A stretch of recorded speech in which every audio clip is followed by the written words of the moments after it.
Moi, je vais prendre le relais de ma collègue. On va toujours parler de l'histoire, de la tradition romaine et du modernisme.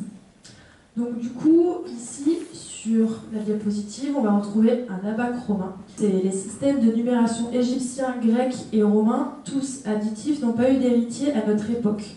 Seuls les chiffres romains ont influencé les Chinois au moment de l'invention du boulier.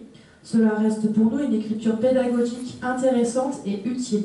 Le système décimal additif romain est utilisé en parallèle avec le système sexagésimal jusqu'au XIIe siècle. Le système décimal positionnel en Inde. Donc du coup, au début de notre ère, les Chinois et les Indiens connaissent le système sexagésimal en Inde et en Chine. C'est le système décimal qui est finalement choisi. Le système décimal en Inde, dans la vallée de l'Indus, ce sont les chiffres brahmis. On va pouvoir retrouver ici. Et donc on peut voir que pour 1, 2 et 3, ce sont les mêmes représentations horizontales. Si Michel, tu veux bien faire un tableau, s'il te plaît. Vous reconnaissez, comme les chiffres romains, 1, 2 et 3, les symboles pour 1, 2 et 3, que ce soit à Rome ou dans la vallée de l'Indus et en Chine, eh bien, ce sont les mêmes représentations. Pourquoi a-t-on utilisé ces symboles pour représenter les nombres jusqu'à 3? Eh bien, tout simplement parce que c'est ce qu'on n'a pas le temps de développer, mais c'est ce qu'on appelle la subitisation. C'est-à-dire que jusqu'à 3, les quantités sont perçues immédiatement. Et c'est pour ça que à Rome ou en Chine ou dans la vallée de l'Indus, on a retenu comme symbole, eh bien, les quantités, directement les quantités jusqu'à 3, puisqu'on peut les percevoir immédiatement. Mais la règle scientifique nous indique qu'au-delà de 3, on ne peut pas percevoir les quantités immédiatement. Donc, en écriture brahmi, eh bien, on a inventé des symboles qui ne représentent pas directement la quantité, mais qui sont des symboles qui représentent 4, qui représentent 5, qui représentent 6. Il faut vous noter que ces symboles ont donné nos chiffres à nous, hein, et que même 1, 2, 3, en fait, ces symboles ont donné nos chiffres. Mais de quelle manière? Quand vous écrivez les symboles brahmi ou les symboles chinois, puisque dans l'écriture chinoise c'est la même chose, hein, quand vous écrivez rapidement les symboles brahmi, vous voyez quand vous faites une barre horizontale, 1, quand vous le faites rapidement, hein, vous avez le stylo qui revient, quand vous faites les deux barres, vous écrivez les deux barres, mais si vous le faites rapidement, vous voyez, vous avez le stylo qui traîne entre les deux barres, et quand vous faites rapidement pour 3, eh bien, vous avez un peu la même chose, hein, c'est-à-dire que vous avez une trace entre l'écriture des trois barres horizontales. Donc en fait, nos chiffres 1, 2 et 3 eh bien, viennent tout simplement de l'écriture rapide des chiffres brahmi. C'est vraiment l'origine, on va dire 3, 2, 3, c'est vraiment l'origine de nos chiffres 1, 2 et 3.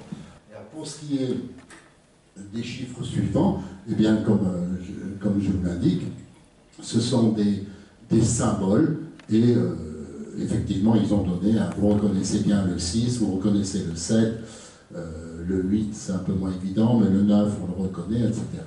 Donc, ce sont les chiffres brahmi qui ont donné nos chiffres aujourd'hui. Mais ce qui est important de retenir, c'est qu'on a conservé, donc dans l'écriture, ces symboles 1, 2, 3, qui sont vraiment les symboles représentatifs des quantités que l'on peut percevoir immédiatement. Un 4, si vous faites l'expérience, par exemple, vous voyez, si je veux faire, je ne sais pas combien j'ai mis de barres, mais on ne peut pas se percevoir immédiatement le nombre de barres. On est obligé de compter. On ne peut pas faire autrement. Là, il y en a 2, 4, 6, 7. Eh bien, il n'y a qu'un comptage, qu'un dénombrement par comptage qui permet de se rendre compte qu'il y a 7 barres. Alors qu'avec les chiffres romains, par exemple, eh bien, là, c'est le symbole pour 7, mais vous percevez immédiatement 7. Parce que le V romain, c'est quelque chose qui n'est pas expliqué habituellement à l'école, mais le V romain, c'est l'angle fait entre le pouce et l'index. C'est une main. Donc ici, le symbole romain, c'est une main et 2 doigts. Exactement comme quand on représente donc la quantité 7 ou le nombre 7, eh bien, il vaut mieux aux enfants de maternelle leur faire d'abord la représentation comme ça pour 5, mais ensuite échanger contre une main. On sait qu'une main, ça a 5 doigts. Et ensuite, si je le représente avec les 2 doigts, vous avez une main et 2 doigts, comme les chiffres romains. Une main et 2 doigts. Et c'est la bonne représentation qu'il faut donner à un enfant de maternelle. Donc les chiffres romains sont l'exacte représentation des doigts de la main. Et pour 10, en fait, ce sont les pouces croisés qui ont donné le X romain, ou 2V entrelacés. Ça peut être aussi cette origine. Du coup, là, on va se retrouver en Chine. Donc, on va avoir l'utilisation des baguettes de calcul avec des tables de poussière ou des damiers qui sont à l'origine de tout ça. Et donc, cela permet aussi l'invention du 0 sur le damier. En brahmi ou en chinois, les symboles pour les 3 premiers chiffres sont les mêmes. C'est l'apparition, du coup, du boulier au XIIe siècle et en Europe avec la bac à jetons. Voilà. Donc, c'est important de citer ce parallèle qui a existé entre le boulier chinois, qui a été inventé au XIIIe siècle, et la bac à jetons. Nous, en Occident, on utilisait, jusqu'à la Révolution, la bac à jetons. Et c'était vraiment le même fonctionnement que le boulier chinois, avec des quinaires et des unaires. Donc on verra tout à l'heure rapidement son utilisation. Du coup, à partir du 5e siècle, les Arabes s'approprient le système décimal positionnel ainsi que les chiffres brahmi. C'est qu'à partir de 1220 que Leonardo de Pise, dit Fibonacci, a traduit tous les textes en arabe. Et il a fait notamment quelques erreurs, parce que, par exemple, il a traduit des textes dans le sens de lecture arabe, c'est-à-dire de droite à gauche, et en latin de gauche à droite. Et donc les abbacistes et les algoristes font alors opposer à cette façon de traduire ces textes. Voilà. Donc effectivement, Fibonacci, Leonardo de Pise, donc il habitait au Maghreb, il était romain, mais il habitait au Maghreb et donc il parlait couramment l'arabe et bien sûr le latin. Et lorsqu'il a traduit les textes, il lisait l'arabe de droite à gauche et il écrivait en latin de gauche à droite. Et il y a certaines choses qu'il n'a pas inversées. Notamment quand on dit, je sais le dire en arabe, en latin, mais non, en allemand, mais je ne sais pas le dire en arabe, mais c'est la même chose.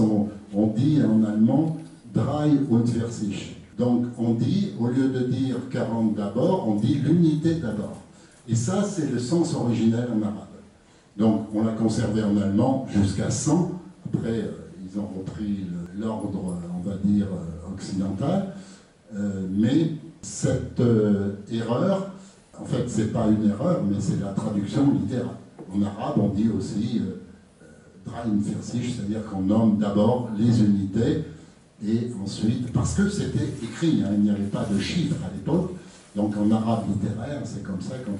Et puis, il y a notamment la soustraction qui a été inversée, il y a des choses comme ça qui ne sont pas très claires, et la soustraction inversée, c'est embêtant pour nous, parce que les enfants, je ne sais pas si vous l'avez constaté en CP ou CE1, en CE1, les enfants ont tendance à inverser les...